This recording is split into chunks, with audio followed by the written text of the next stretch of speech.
Soldiers from the U.S. Army's 10th Mountain Division patrol Baraki Barak district in Logar province, 80 kilometers south of Kabul.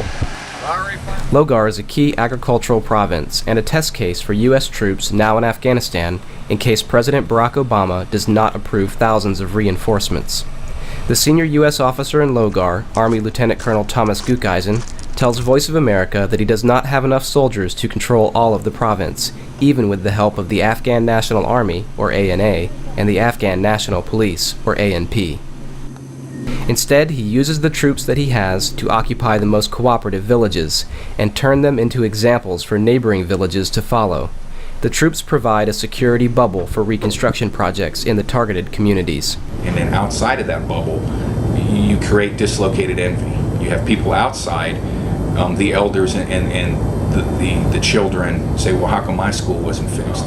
For example, one village of Shamazar came forward and said, hey, we want this. He says, well, you've had 18 IEDs in your village and next to your villages. We know you know who's doing it. You're not telling us. The idea is for the Afghan communities to police themselves in order to qualify for reconstruction projects. The aim is to extend security beyond the U.S.-controlled villages. One of Colonel Gukeisen's platoons met recently with farmers in Ebed.